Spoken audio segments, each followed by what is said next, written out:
Nagbabalik po ang Rotary in Action at oras na po para sa ating Governor's Corner kung saan ay kikilalanin natin ang ating featured Rotarian of the Night at ang kanyang kwentong nagsasaad ng kanyang mga proyekto. And for tonight, our guest is hailing all the way from the Rotary Club of Pasig South. Parang ang layo ah. Let us all welcome past District Governor Benny Ricafort. Magandang gabi sa iyo, Governor Benny. Magandang gabi po, Kuya. Okay. At batiin mo siguro At sa ating mga kababayan na nanonood ngayong gabi. Magandang gabi din po sa inyo lahat. Oh, sa Kapampangan, kaya pwede mo silang batiin. Maya Pabengi po, kay Kayungan. Yan. Oh, Governor Benny, kwentuhan mo kami. Kailan ka ba sumali sa Rotary? At ano ang nag-udyok sa iyo para sumali sa ating organization? Ganito yan, noong 1980, I was graduating from the JCs. Doon ako naayang sumama sa Rotary. Sige, sumama na ako. I believe in Rotary. Paniwalang-paniwala ako dahil yung motto na service above self, maganda. Saka yung four-way test and so on, so on. Kaya sumama ako. I see. And Pasig South na kaagad. Pasig South. Ako po yung naging charter president ng Pasig South. Noon hanggang ngayon nasa Pasig South pa rin ako. Pangalawang club yung sa Pasig. Oo.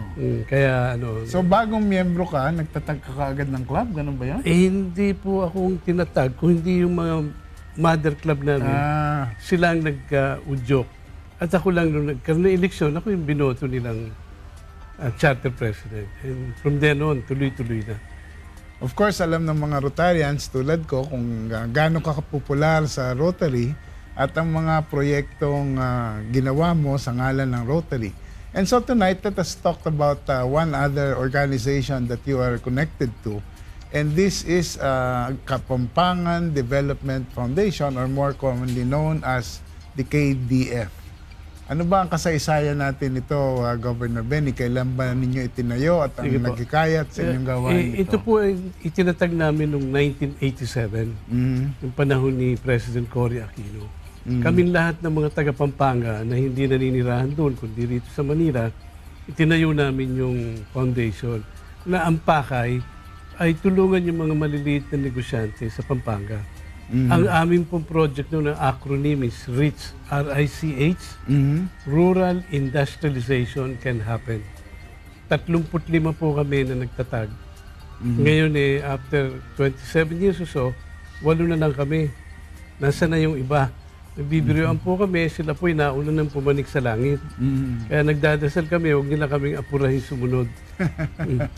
Oo nga. So nabanggit niya na ito ay para sa maliliit na negosyante sa Pampanga. Opo. So limited kayo sa Pampanga, province of Pampanga. Initially noon. Ngayon, kaya lang nangyari, noong 1991, pumutok ang Pinatubo, yung mga maliliit na kumpanyang tinutulungan namin ay nagsara. So natigil kami ng konti at nag-isip kami kung ano rin ang gagawin. Yun naman ang pagsilbi ko ng district governor. So ang ginawa ko noon, dinala ko yung mga Rotary clubs sa district namin, sa Pampanga, upang tulungan yung mga Rotary clubs doon sa Pampanga na tulungan yung mga citizenship na nahirapan sa Pinatubo. Napakalaking kasiyahan po dahil sa kaming mga taga Manila, hindi naman kami masyadong na perwisyo doon sa Pinatubo, sila talagang nasira. And yun naman aking tulong. Kaya ang acronym din namin noon is, mahilig kami sa acronym yung nga, matulungan silang maitayo yung negosyo. At yung term ko po na as governor, ay nakagawa ako ng isang CD na video pa noong araw, Betamax, na pinayagan ako ng Rotary International na i-distribute internationally. And nung nakita ng mga Rotary clubs yan, lalo dito sa Asia, kinausap sila nung governor namin, nung presidente namin, nung si President Sabu, na tumulong. Ang nangyari po, nakapag-raise pala ng mahigit na $4 million in a span of 2.5 years. Na itinatag yun sa bahay ng mga nasira at yung yung kalusugan ng mga taong nahirapan doon. Si past World President Matt Caparas sa mga tumulong doon. Meron po kaming project, ang tawag namin yung food for work. Nung tinatayo ng mga biktima, yung bahay, siyempre, ang nagbigay ng lupa, nagbigay ng materyales ang gobyerno, sila ang gagawa, ito mga titira doon. Kukunin sila sa evacuation center, saan sila kukuha ng pagkain? Yung Rotary Club namin at yung Pampanga, sila nagtulong-tulong, ginawa namin ang menu ng 1 linggo, yung mga matandang lola na nandun kasama, sila nagluluto. Doon sa maninirahan, doon sa mga village na yun.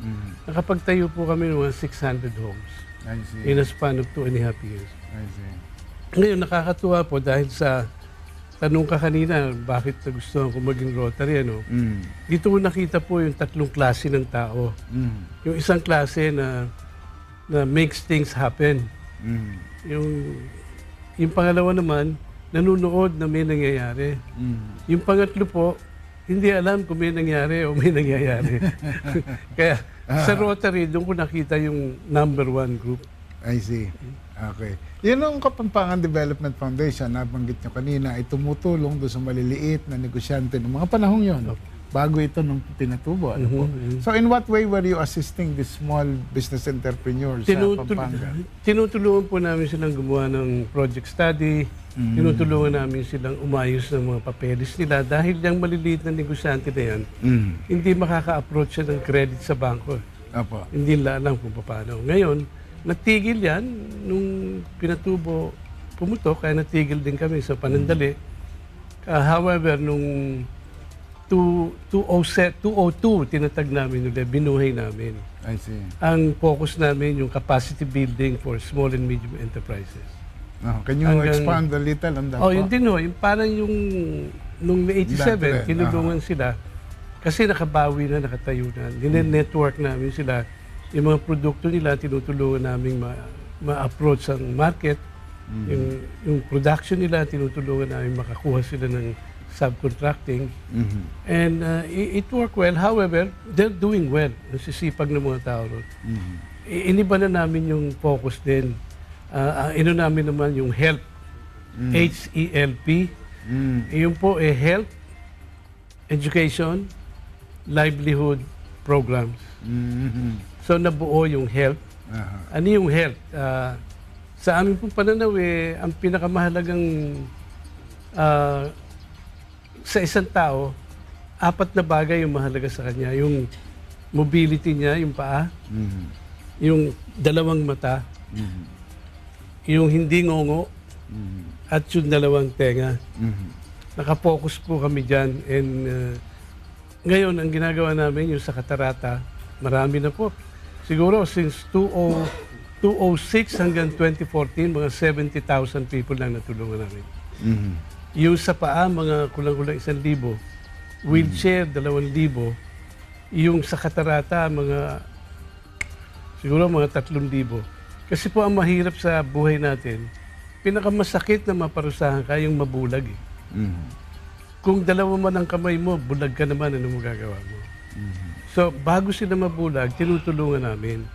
Kaya lang, ang focus namin, kailangan may certificate sila na indigent. Ang tumutulong dun sa amin, mga Rotarians, pinupuntahan yan sa bahay-bahay. Titignan yung buhay nila talaga. Kaya maganda ang relationship with Rotary clubs in Pampanga. I see. So, nagiging katulong, magkatuwang ang Rotary at saka ang KDF sa pagsasagawa ng mga proyekto nito. Correct.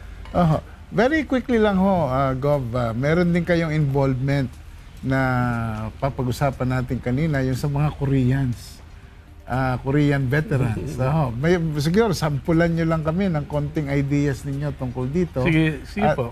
Para madinig lang ating manonood ang inyong involvement sa Sige aspetong ito. Bago ko, bibilisan ko lang, gusto ko sana maipakita dito yung, okay. yung mga ginawa sa mga bata, mga ginawa sa mga, yung may mga disabilities na ngongo, yung before and after. Ayan, tignan nyo yan. Yan. Tignan nyo po yan. Yung mga bata na yan, kung hindi magagamot sila, kita nyo yung sa kaliwa, yung kondisyon ng bata, ngongo. After 2 years na ma-opera siya, na itsura. Nakatawa na. Hindi na halata, ano po? Tsaka magsalita po yan diretso. Hindi kagaya nung operahin mo siya na may edad na, hindi na mapapractice yung pananalita. Okay.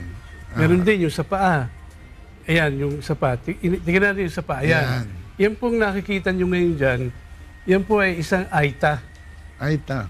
Baluga. Yung paa niya na yan, siya mismo ang gumawa galing sa guava tree. Aha. Ang bigat. Ito naman, bata na ito, hindi mag-aaralan kundi papasanin ng nanay o yung tiya. Okay. Kaya ayun yung aita, nung sukatan namin siya, sige, makita nyo yan, tuwan-tuwa, binigyan namin siya ng yung prosthetic. Nung paan niya na yun, hindi niya gagamitin. Tinabi na lang. Kita niyo yung mga Rotarians dyan, binisita siya sa bahay niya. Kaya authentic na ang buhay niya ay ano. Tapos nung may dalawang paa na siyang buo, makikita niyo dyan, yung kala mo ano na siya, nasa langit na. Ngayon, yung meron din dyan yung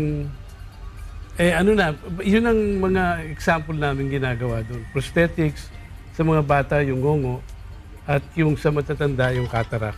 I see. At ito po ay sa yung asosasyon ninyo, yung Kapampangan Development Foundation. Okay. Sayang at hindi natin mapapag-usapan yung inyong pong involvement sa mga Korean. Pwede ka, 1 minute. One minute. Ganito po yun. Kasi po, maraming hindi nakakaalam nito dahil hindi na inabutan yung liberation natin. 1945 to 1950, kasama dyan si President Ramos at si Ninoy Aquino, na photographer. Nagkuha sila ng volunteer, tulungan yung South Korea na labanan yung communist.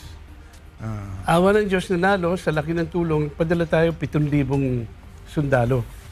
Yung mga sundalo na yun, isipin ninyo, ang hanap buhay ng sundalo lang. Ngayon, malalaki na sila, matanda na, yung mga anak, hindi rin maganda na pag-aralan. Kaya sabi namin, paano ba natin matutulungan ito? Inuuna namin yung mga veterano kasi po, meron pa tayong out of 7,000, mga 2,000 pa ang buhay. May mga edad na yan, mga age 80 na. So ano ang kahirapan niya sa buhay? Pag nagkasakit siya, may pension siya, 6,000, meron Philippine veteran sa hospital, pero pag gamot, bibili, saan siya kukuha? Kaya gusto namin magtulungan yung Korean Rotarians at local Rotarians na bigyan sila ng atensyon upang maiwasan yung magkasakit.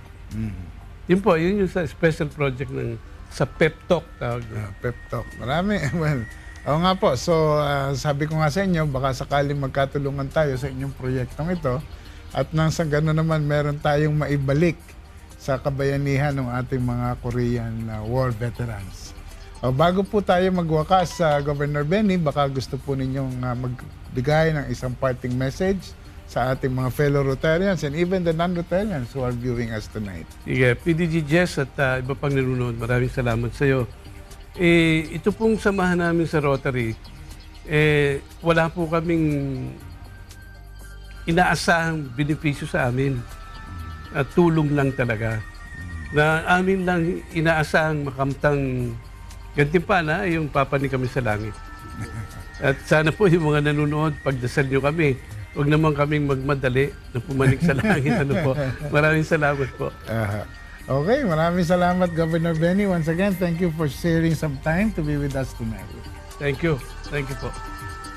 Again, next time mga kasambahay, yan po ang kabuuan ng ating Governor's Corner ngayong gabi. Susunod na po ang PCRG Corner sa pagbabalik ng Rotary in Action.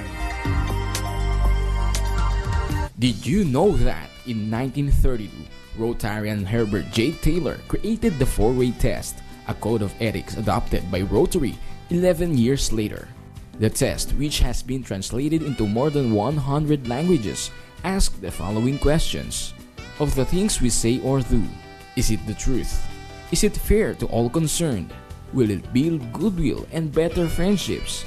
Will it be beneficial to all concerned?